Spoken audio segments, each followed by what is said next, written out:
So all of the arms that are holding the rocket right now will retract once those solid rocket boosters fire.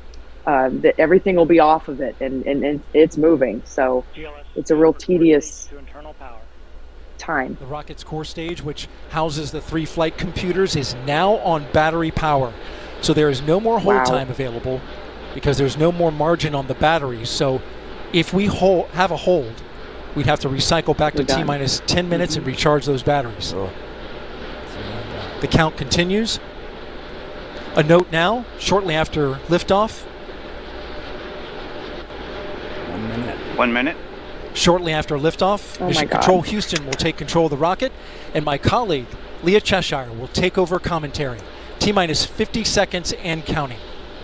Coming up at T-minus 33 seconds, the GLS will hand off control to the ALS. This is the autonomous launch sequencer. On board the rocket, it will take over command and control of the rocket. But the ALS will check, make sure there's no holds coming from the ground up until T-minus 2 seconds. Go for ALS. And we are go for ALS. The Space Launch System is now counting down to liftoff of Orion on its maiden voyage to the moon. Launch team can no longer recycle the count. Sound suppressor water now flowing under the ML. And here we go. Again, 10. hydrogen sparks to burn off. 7. 400,000 gallons of water. Oh my God, guys. 3, 2, 1. Boosters in ignition. And liftoff of Artemis 1. We rise together back to the moon and beyond.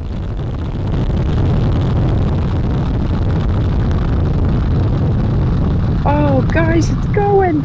Oh, look at all that. 5 engines on the core stage and 2 solid rocket boosters now propelling the vehicle at 128 miles per hour.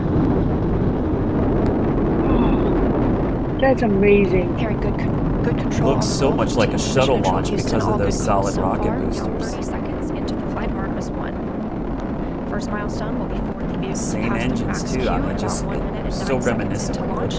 This is the greatest period of now those solid rocket boosters are burning 6 tons of propellant per second.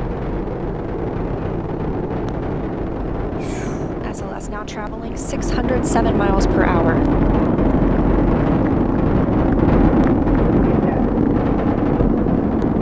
You're looking at 8.8 million pounds of maximum thrust. Quiet here in the loops in mission control. The 4 core stage engines are throttling down ahead of passing through max Q. Max Q is the highest forcing on the vehicle itself. Now 1 minute, 21 seconds into the flight, traveling at 1,420 miles per hour. The 4 core stage engines are back at maximum thrust. Just spectacular. The next major milestone will be for the solid rocket boosters to cut off and jettison at about 2 minutes and 11 seconds into the flight, so about 30 seconds from now. Again, quiet here in Mission Control Houston as teams continue monitoring the flight of Artemis 1. We're now 16 miles downrange from the launch pad at Kennedy Space Center, traveling over 2,800 miles per hour. That's incredible. Standing by for solid rocket booster jettison and shortly thereafter.